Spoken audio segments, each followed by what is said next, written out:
Congress held hearings this week over recently declassified JFK assassination files, 20,000 pages of material that the CIA had withheld from the American public for more than 60 years.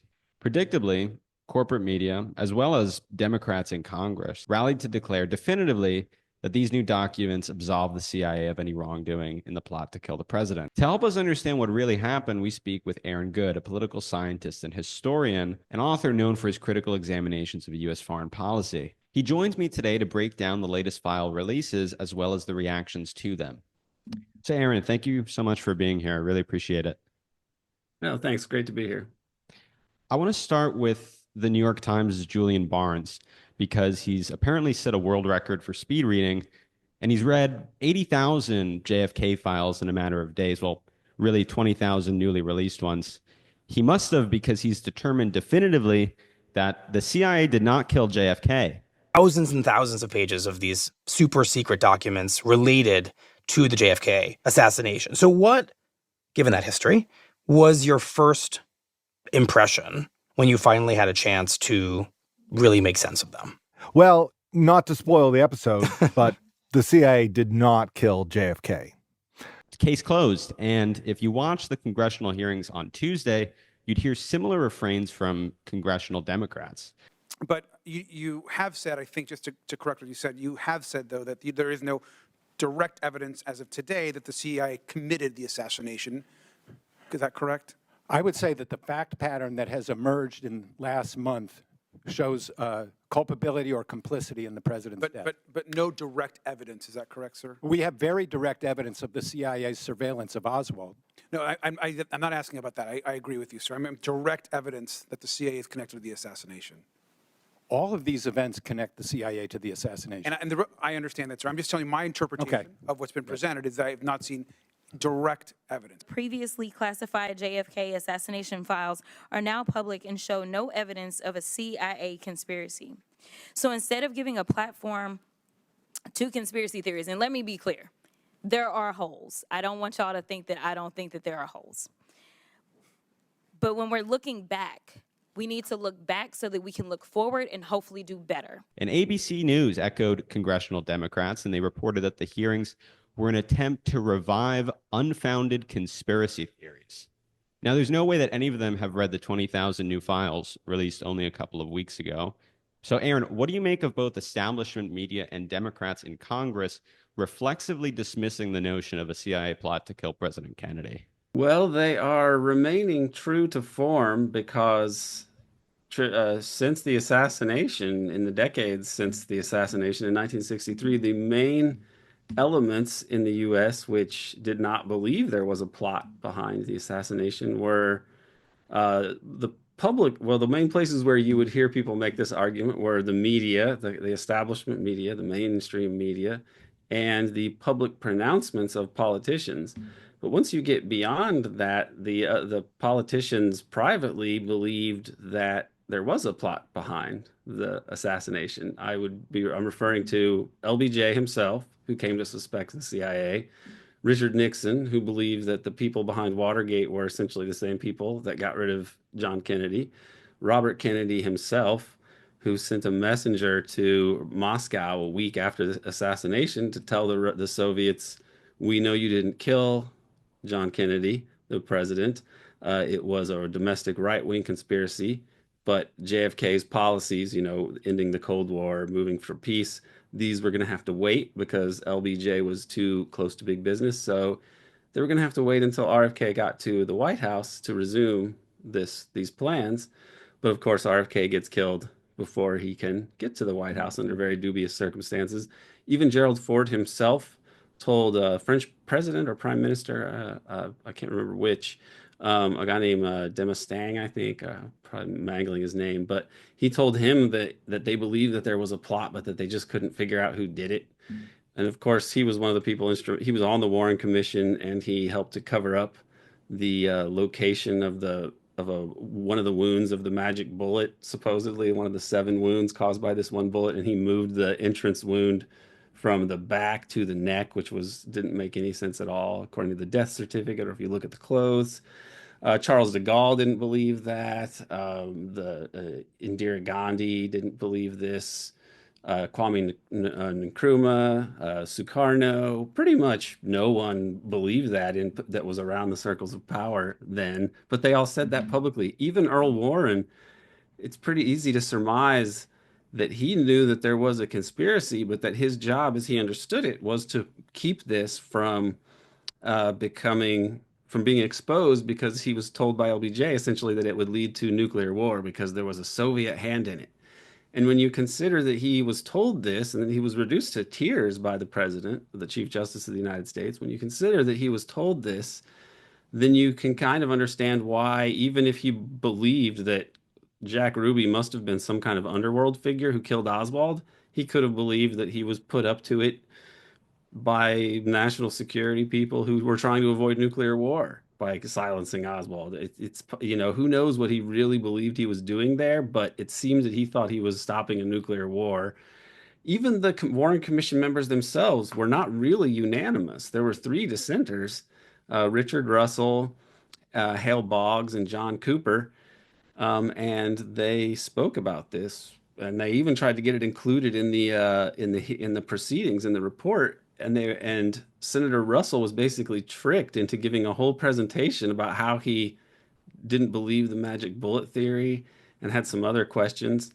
And there was a stenographer there apparently taking notes, but it was I think a fake stenographer or something, because there's no record of it. And he was basically tricked into, going along with this. So really, nobody believed it at the time, or many people didn't believe it at the time, and more evidence has mounted over the years. So the New York Times is just doing what the New York Times does, which is acting as the publicity arm for the U.S. empire. Now, you and others have talked about a small faction within the CIA, almost like a government within the CIA, which is its own clique that could have perpetrated this assassination. Can you just explain that theory and how these new files shed light on those connections? Well, in particular, James Angleton emerges as a very sinister figure in the assassination. And if you watch the hearings yesterday, Jeff Morley focused a lot on the handling of the Oswald file that Richard Helms, who was eventually the director, but at the time he was the director of plans under Kennedy, which is like the head of the clandestine service. So he was in charge of the dirty tricks. There's three officials that Morley has identified as lying about Oswald. It's George Joannides, who handled one of these Cuban exile groups during the Kennedy administration, and then later he was used as the liaison for Congress's investigation into the assassination. And he stonewalled them at every turn, and it wasn't known until many years later that he was someone who really should have been a witness. He was a material witness that they should have been deposing about the CIA's potential involvement in the assassination. Instead, he was the liaison there to supposedly help them get documents, but in reality, he was there to keep them from getting documents. So this is very scandalous. So this guy, Joannides, had deceived U.S. officials about his role. And so had Richard Helms and James Angleton lied about how much they had been surveilling Oswald and what the agency knew about Oswald. As Jeff Morley documents, they had a big file on Oswald, and they had been reading his mail for a long time. So there's that aspect of it. They had him under surveillance. They were using him in different ways. It appears, Peter Dale Scott argues, and Jeff Morley does as well, that Oswald was being used by Angleton. They didn't emphasize this much yesterday, by the way, but they've written about this in the past, that Oswald, there's much evidence to suggest that Oswald was being used by Angleton ostensibly as part of a mole hunt, that you say, oh, there's so much penetration that we need to have these kind of, I think they call it a barium meal or something like that you eat before you get like imaging if you have cancer, and it's supposed to like show the path through your body, and it might show vascular damage or it might show this or that, right? Well, that Oswald himself, because he was a defector to the Soviet Union and person of interest, that Angleton had all the files that would come up on him routed to him, And then some of them would have some of the information out there would have different names, spellings, and different errors. And that if you looked at those, Angleton might somehow figure out who the mole was. If they were reporting this information that was erroneous in a particular way, they could figure out who was the mole. But in reality, what I would suggest they were doing was making it sure that they would have a monopoly on what the government knew about Oswald in this way. So Angleton's a very deceptive individual, and I believe that this is part of what he was doing. So they were reading his mail, they were keeping tabs on him, and on the surface, it seems, well, he defected to the Soviet Union, he might be a communist. But in reality, his background is so strange and his activities make no sense really at all until you think, is he an intelligence operative? And then suddenly they make perfect sense. For example, he's in this public dust up in New Orleans where he eventually goes on the radio and debates these guys about the Fair Play for Cuba committee, and he gets exposed as a former defector to the Soviet Union, and it kind of discredits the Fair Play for Cuba Committee, which we know now the CIA was doing illegally, running operations trying to discredit the Fair Play for Cuba Committee. And when Oswald was in New Orleans doing these things, passing out these flyers, he was working out of the office of an ex-FBI right-winger who also used that office to work with Cuban exile groups to plan Operation Mongoose, kind of guerrilla operations, paramilitary operations, and so on. At one point, an outfit associated with this person, Guy Bannister, tried to purchase trucks in the name of Lee Oswald when Lee Oswald was in the Soviet Union. So somebody was impersonating him there. So Oswald seems pretty clearly to have been an agent provocateur of some kind working for the government, and that's never been explained in any way. So there's so much evidence. People say direct evidence and indirect, prove or don't prove. These are there's different standards of legal proof and so on. So, what really constitutes, there's no file that says that Operation Kill JFK and it explains it in a one-page memo. There never would be something like that for an operation of this magnitude, but there's an enormous amount of evidence linking the CIA and these actors to Oswald, and that's one part of it. So there's the Oswald aspect, which I think there's a lot of evidence pointing to Angleton, especially manipulating that. Angleton and others that are a part of this story. David Phillips in Mexico City is a big part of it. Let So me there's a ask lot about there. that. Let me ask about that quickly because it's very strange. Just thinking back to how we started this, we were talking about these congressional Democrats, and they're saying definitively, oh, there's no evidence of a CIA involvement, no CIA plot. But as you mentioned, there's all these strange CIA connections to Lee Harvey Oswald. And not only that, they were surveilling him and they stopped surveilling him. Very bizarrely, as you mentioned, after he was arrested in New Orleans and after he went to Mexico City and allegedly met with someone involved with the KGB, that would be reason to increase surveillance if you're in counterterrorism, like James Angleton or all these people who are receiving these files on Lee Harvey Oswald at the time. But they did the exact opposite of that. They stopped looking at Lee Harvey Oswald. So it's very strange. Whatever, as you say, whatever you want to call it, direct evidence, indirect evidence, it raises a lot of questions. And there's clearly a lot that's unresolved. Right. They have lied about this for a long time, which is significant, and about their connections with Oswald, their surveillance of Oswald, an operational interest in Oswald. And they have also made it difficult what Angleton was doing was basically making it very hard for anyone. Everything every time Oswald would come up, it got routed to him personally. So it's very difficult. He had control of the way that this information was created and distributed. So this is notable. There was also a case where, as you say, they began to surveil him less. In a sense, they took a flash warning off of Oswald, which was I believe it was an FBI agent named Marvin Giesling. It's spelled Gessssling, and he was FBI, but he took this flash notice off of Oswald, which my understanding is if it had been left on there, it would have entailed Secret Service paying attention to Oswald specifically around the time of the president's visit. So really, he should have been paid a visit and monitored by security officials before the president ever went there, and he wasn't. And it wasn't that they forgot to do something. They actively intervened to take Oswald off this list. And as my understanding is that Giesling, the official who did this, who wasn't a very high-ranking person, he was initially reprimanded, but then later this gets cleared from his performance record, and he wasn't punished for this. So why wasn't he punished? This is, an important. Why weren't the guys who were watching Epstein punished, for example? This to me is a red flag, and seems a kind of circumstantial evidence for a plot from the clandestine state, or an operation from the clandestine state, when you have these kind of failures that are not treated as failures by the administrative state. There's one character we haven't talked about yet, which is Jack Ruby, who we're told, under the official narrative, just kind of got upset about the assassination and walked out with a gun and shot Lee Harvey Oswald before he could say anything or give testimony in court about anything that had happened, or if there were any other co-conspirators. What really explains why he killed Lee Harvey Oswald?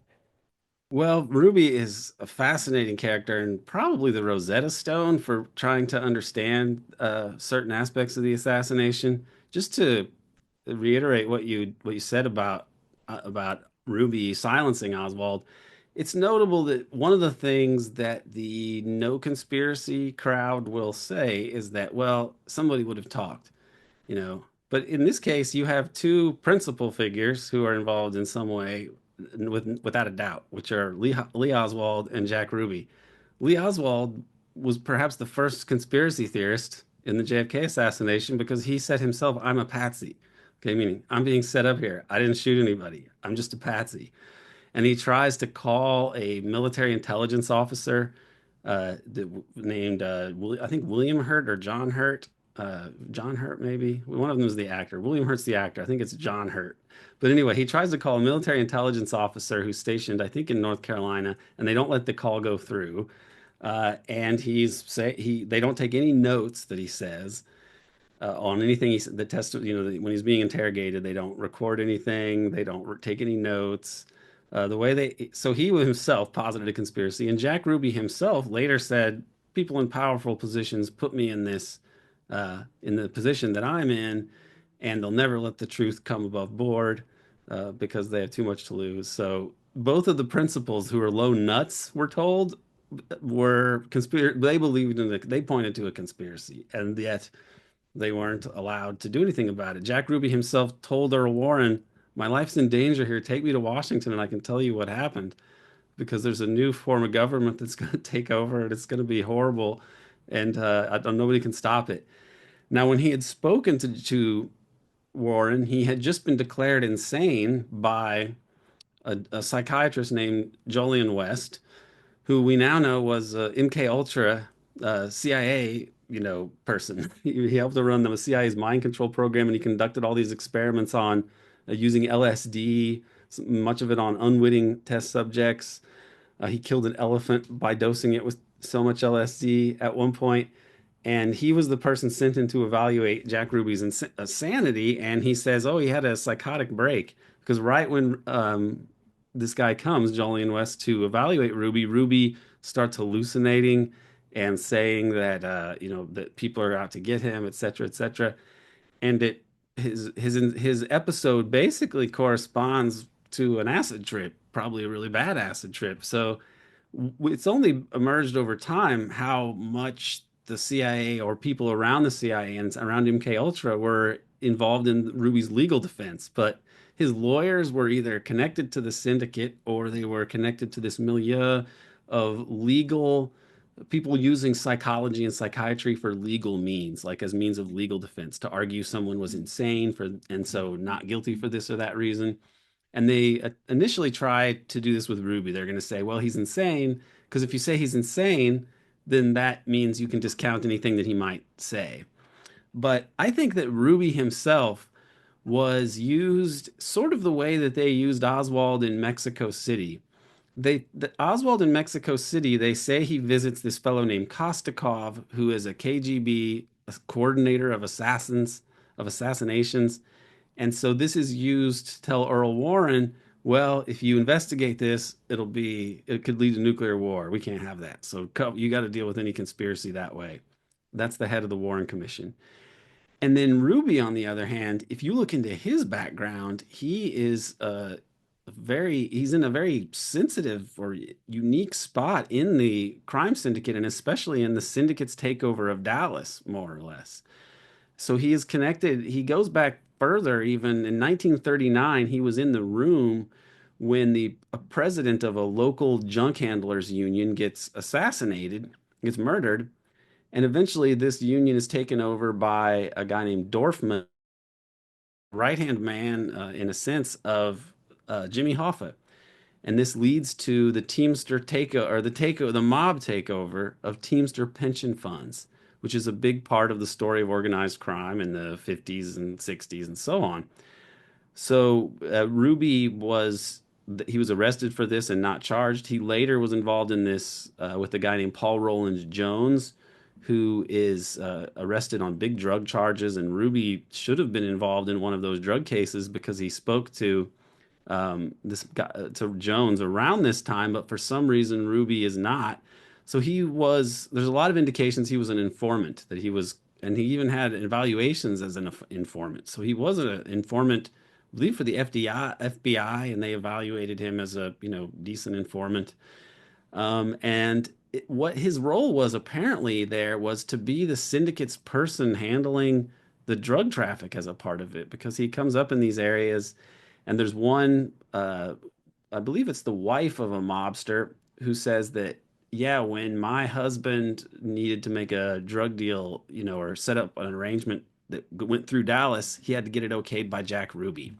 So he seems to have been a syndicate lieutenant, and he's also this guy Paul Roland Jones that Ruby was associated with for drugs and trying to move into Dallas. Jones and his people around him, like I think Dave and Sam Yaris, who are brothers, they're involved in this high-profile murder of a guy named James Reagan, who in 1946 controlled the wire service, which was a gambling service that would give you the results of the race all around the country. And if you wanted to control organized crimes gambling in an area, you wanted to have control of this wire service. But it was controlled nationally, and this was a major sort of infrastructure for organized crime to get into big cities all around the country, because you get people to take little bribes for the wire service and a little bit of gambling, then you kind of have them for everything else. Once they're corrupted, they can be bought off to, overlook drug policing and so on and so forth. So this is a foothold for organized crime, only it's on a national level. So Ruby was involved in two of those episodes tangentially. A murder that led to the Teamsters pension fund being taken over by the syndicate, and then the murder of James Reagan, which led to the wire service being controlled by the syndicate. And James Reagan went and talked to a national reporter, and the reporter, Drew Pearson, encouraged him to go to the FBI. And he said that Hoover told this reporter that, well, the wire service king, he's being chased by these guys or pursued by these people, but they're people and they're important people that have changed their ways and they're good. And two of the guys, Annenberg and Crown, are very notable as Zionists. I mean, super Zionist figures, as I understand it. Annenberg later, his father went to jail and was a Lansky associate. And then Annenberg himself is the guy who, that family owned TV Guide, the Philly Inquirer. I mean, they're extremely wealthy people. And Henry Crown, his son or grandson was one of the people that was in that mega group with Wexner. I believe Adelson may have been a part of that. That was a pro-Israel lobbying group in the 90s that's connect to Epstein in different ways. So there's this organized crime element intertwined with Mossad, and Ruby was a part of this national crime syndicate. And I think it goes to the heart of of our problem, or it gets close to it, to think that we never really resolved any of these issues with the National Crime Syndicate. They kind of just created a cover story about, oh, this Italian mob is really the Cosa Nostra and so on. And then that's that. It seems to be like a mythology for the way that organized crime really operates. And the key to it is that it is so intertwined with the national security state, especially because during the Cold War, the idea was that you had to defeat communism. So if you had to ally with drug dealers, and what if those are the only capitalists in a place in Southeast Asia, if the only real capitalism is opium dealers, then I guess you have to work with them because you must defeat, communism. But it needs to be noted that people are making money off this all the time. I mean, the narcotics trade is one of the biggest uh, commercial operations in the world if you look at it as a whole. It's right up there with oil and weapons trafficking as the top three uh, generators of economic activity internationally. So you mentioned James Angleton a bunch, and I think it's important for us to focus on him because he seems like a main perpetrator of the plot. A lot of evidence points to that, including the fact that he was receiving all these reports on his desk about the main perpetrator of the assassination, Lee Harvey Oswald. So you have this new piece out. It's called James Angleton, Mossad, the Syndicate, and the CIA's Cuban Business. And those are a lot of characters. So do you mind just first breaking down what their significance is in this assassination plot? Sure. So this comes from it comes from Angleton's testimony to the church committee in 1975, and he had just been fired from the CIA, and it was difficult to get him out of there. It really took kind of an operation in and of itself to get rid of him. Apparently, what happened was William Colby becomes the director of the CIA, but initially he's working underneath James Schlesinger, who is the director once Nixon fires Richard Helms. And this is bad for Watergate. It helps to set off Watergate in a sense. But James Schlesinger was called in because James Schlesinger looked at Watergate and he saw the CIA connections to the Watergate burglars. He thought this is very worrisome. I want to know everything that the CIA has done to go against its charter and break laws and so on, and I want it all put in one file. And he signs William Colby to do this. Well, eventually William Colby becomes a CIA director a little bit later, and he decides that Angleton needs to go. And the way that he does this in part is by leaking stories to the press about a lot of Angleton's crimes, and he uses Cy Hirsch to do this. So Angleton was kind of defensive about his little fiefdom that he had been running because he was in charge of counterintelligence at the CIA, which meant that he was the guardian of the security of the CIA in a sense, making sure they weren't penetrated by Soviet agents, I'm sorry, and to deal with spies that would potentially go astray or become security risks. And we don't know everything that he under his purview, but there were a lot of things the CIA did during this time, like assassinating one of its own officials, named Frank Olson, who he was dosed with acid at one point and then apparently tossed out of a window on the 10th floor in Manhattan, and he dies. And Cy Hirsch eventually, through a source at the CIA, found that, yeah, there was a mechanism in place for dealing with security risks, and that was used against Olson, and that's how that was dealt with, and that it's been kept, the real details have never been fully admitted by the government. But the guy who was in charge of this little operation was James McCord, who later helps to take down Nixon with Watergate, and who was also involved with the Fair Play for Cuba Committee operations on U.S. soil. And he was the guy that worked for Angleton by and large. So this is suspicious. And it points to Angleton having this fiefdom there at the CIA, doing things sort of off the books without the directors knowing. And he's testifying about this to the Church Committee in 1975. And one of the things they ask him about is the Israel account that he runs. He not only ran the counterintelligence and even coordinated things like, elimination of agents, apparently, like potentially Frank Olson. If we assume he was actually doing this, he was the person in charge of these sort of operations. But he also ran the Israeli account because he had relations with high level Zionists that predate the creation of Israel. He was working with Teddy Kollek, who was later became the mayor of Jerusalem and was a founding, Zionist sort of figure. He had all these connections to Mossad, and he ran the Mossad desk. He had the liaison to Mossad, and this was brought to bear in Cuba. And this was not known for a long time. What happens is, this is what he tells the church committee. He says, well, the Bay of Pigs was exposed too early and all these other operations, and the CIA basically has no operational security at all. So this is a real problem. If we wanted this Cuban business, the operations in Cuba after the Bay of Pigs especially had failed, and they wanted to do Operation Mongoose and these other efforts to subvert Cuba's government and assassinate Castro. If we want this Cuban business to remain secret, and it's so sensitive because we're doing all these serious things, well, the CIA is compromised, says Angleton. So I had to use someone else to be basically overseeing all these operations and reporting to CIA officer Bill Harvey, who was under Angleton. So he says that he had really no choice but to let this Israeli intelligence officer handle the Cuban, be the intermediary with the Cuban business, which that William Harvey was running, with Angleton overseeing this. Apparently, he was nominally in charge. Harvey was, but Angleton seems to have been working right with him, and he controlled the conduit of information, which was a Mossad agent.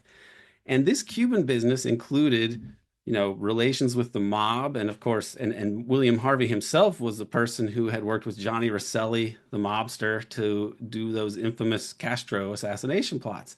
But another part of this Cuban business was ZR Rifle, which was an assassination program set up by the CIA, and it was very secret. And I found another document saying that documents about ZR Rifle should all be routed to Helms and another chief that's unnamed, but it could have been Angleton. It could have been. So Angleton's creating all of these flows of documents and control of classified material such that Israel was going to be the go-between on the Cuban business, and the rest of the CIA would be shut out about that.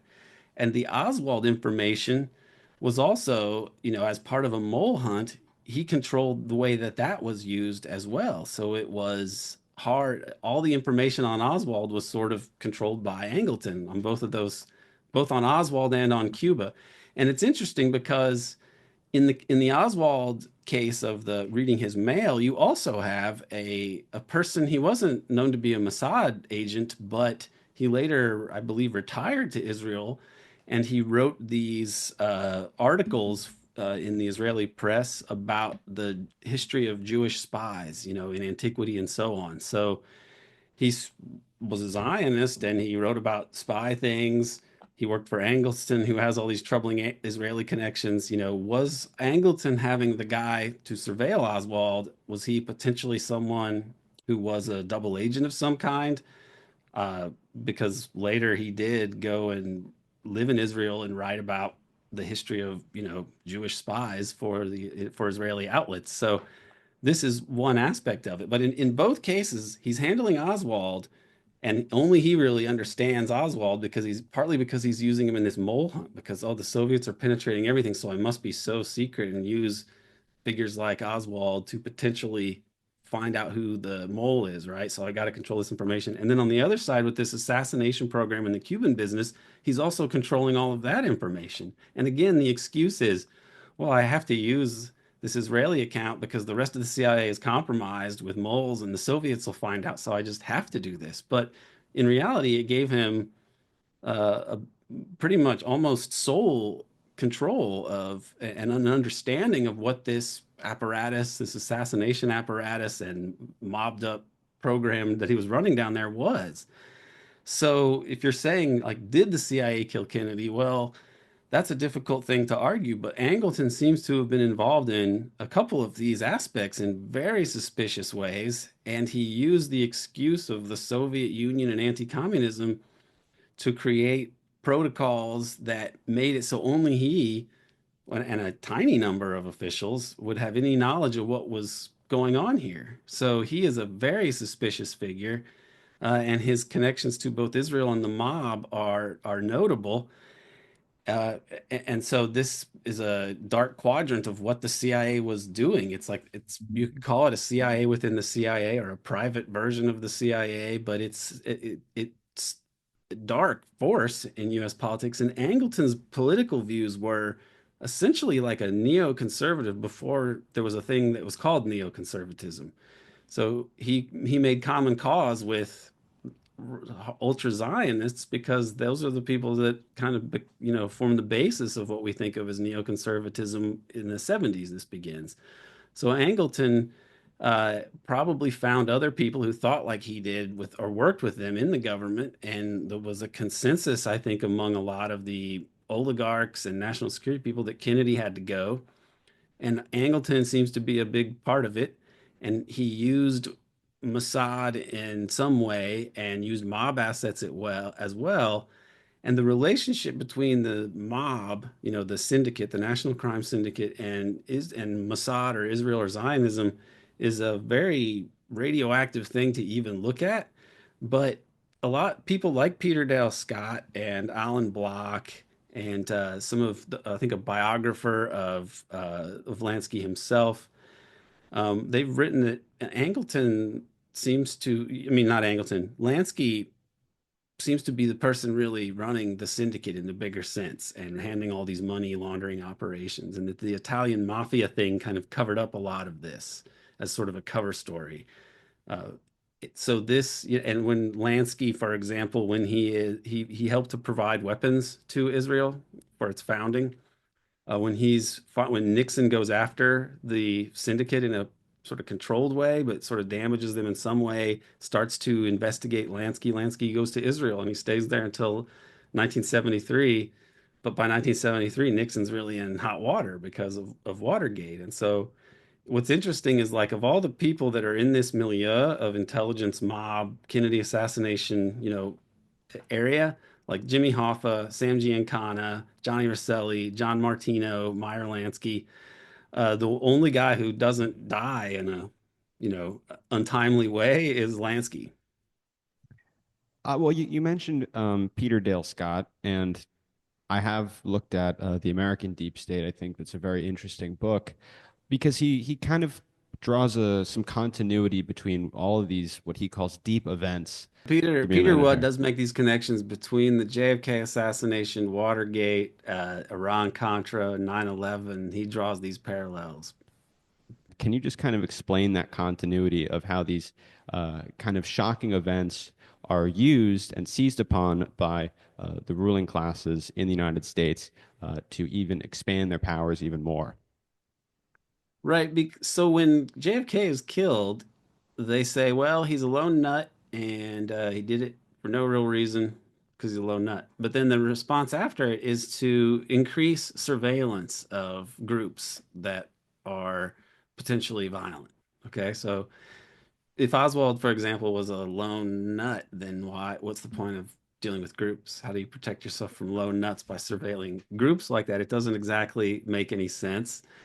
And, after Watergate, when you end up with having the church committee uh, do these investigations into this activities of the CIA and the FBI, and the one result of it is that instead of it leading to an end of this sort of activity, they sort of go further off the books. Like they create overseas the Safari Club involving ex-CIA officials who might have been fired because they were a little too crazy and they were trying to clean up the CIA. And it also used like Egyptian, Saudi, Iranian intelligence to basically run the CIA when the CIA was too busy, was under investigation. So these efforts to try to crack down on some of the clandestine criminality of these entities or to deal with deep events like the Kennedy assassination, they end up just making the problem worse.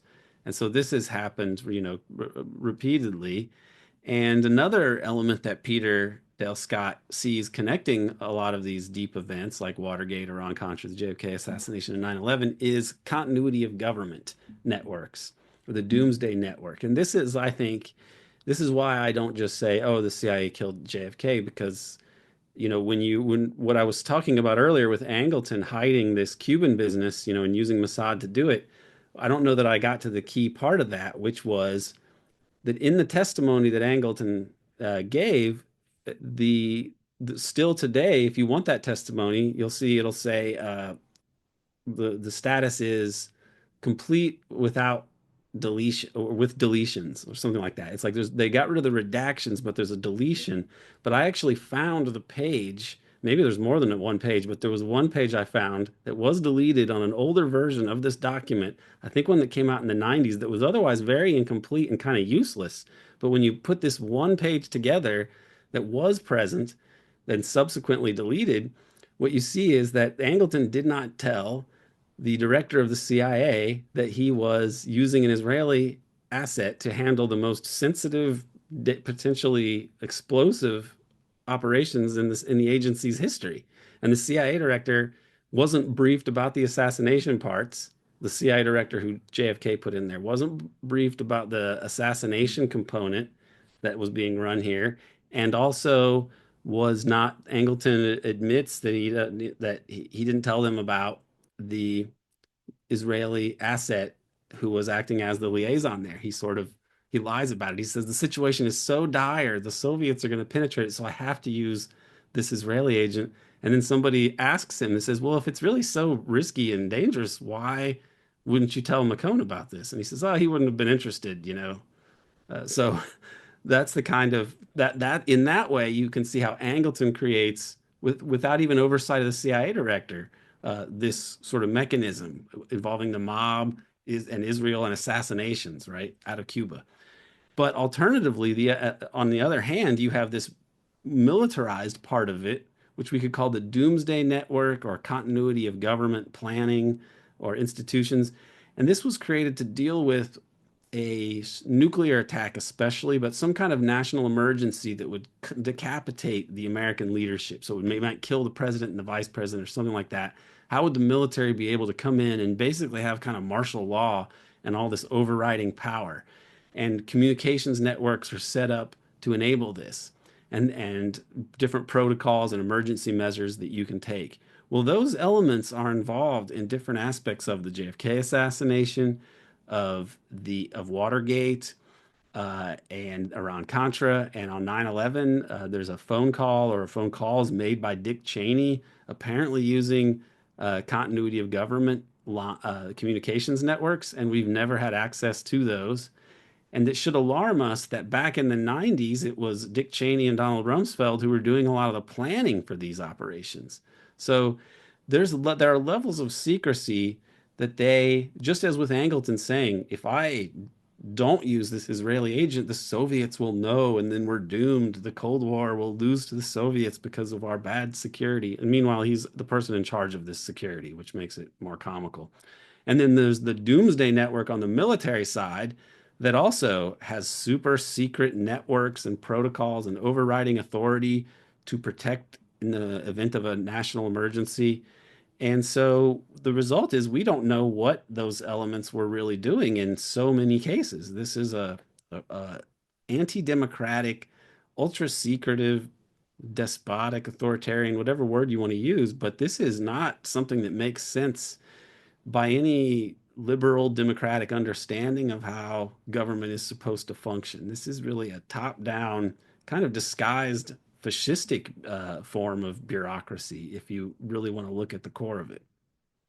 It's very interesting, the connection that you're making, and I guess Peter Dale Scott was making as well, showing this continuity between these kind of deep events when something very tragic and shocking happens, and we don't really know why. The official narratives that we're told don't make much sense, and if you want to look into it or have questions about it, you're instantly labeled a conspiracy theorist. Even though conspiracies are real, they do exist. Like the Powell memo, for instance, is a conspiracy that everybody knows about. Alan Dulles, who I've heard you talk about before, wrote these memos for the Council on Foreign Relations back in the 1940s and 50s, talking about why we need global hegemony in order to protect U.S.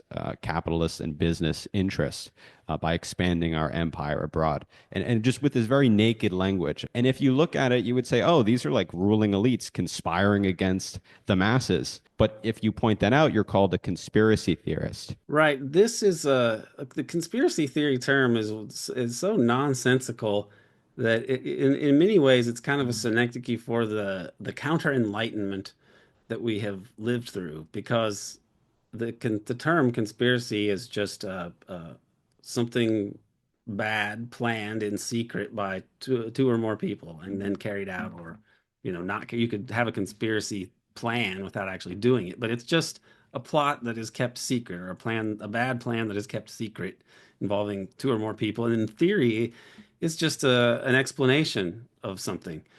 So there are bad conspiracy theories and there are bad theories that are not conspiratorial. Like if you try to say 9/11 was not the result of a conspiracy, and I have a theory of 9/11 that isn't a conspiracy theory, that it would be stupid, because everyone agrees that that 9/11 was a conspiracy. And so any explanation or theory of what happened on 9/11 is going to be of a conspiracy, right? So that doesn't make any sense. And furthermore, the operations arm of the CIA its entire job is to conspire, to carry out plans which are more often than not illegal, either by US domestic law or the laws of the countries they're operating in, and to create cover stories so that they can make up lies to explain what happened, and so that they don't have to admit something was a CIA operation. So they conspire all the time, and they lie about it all the time, and they've been caught lying about it so many times. And yet still, when the government officials say, oh yeah, this was a democratic uprising, the press takes it seriously, when if they were to pay attention to history at all, they would recount that in similar situations the government has lied about these things for years and years, and will always lie about them until they're forced to admit them, right? But they don't do that. We're not given that context. We're just expected to believe known liars who have conspired and then had their conspiracies exposed innumerable times over the decades since World War II. And yet there's a social stigma that the establishment attempts to place on anyone who suggests that the regime, the clandestine service, doing what they always do, which is to conspire. You're not to say that they are doing what they are doing. So this is as ridiculous as saying that, like, oh, I don't believe in, if you say I don't believe in state conspiracies, it's like saying you don't believe in the Department of Motor Vehicles or something. It's idiotic, but yet this is what liberals and a lot of so-called leftists think. They think it's like a sign of sophistication to not believe the government is capable of secretive and sinister intrigues. It makes no sense at all, and it's kind of stupefied us politically, because we can't address things like the assassination of the most popular head of state, at least since Franklin Roosevelt, in 1963. We still can't be told about the truth of that. I mean, is there any group of people that spreads conspiracy theories more than the US government, though? We're told that Iraq had weapons of mass destruction, that they were collaborating with and conspiring with Al Qaeda and Osama bin Laden. That wasn't true.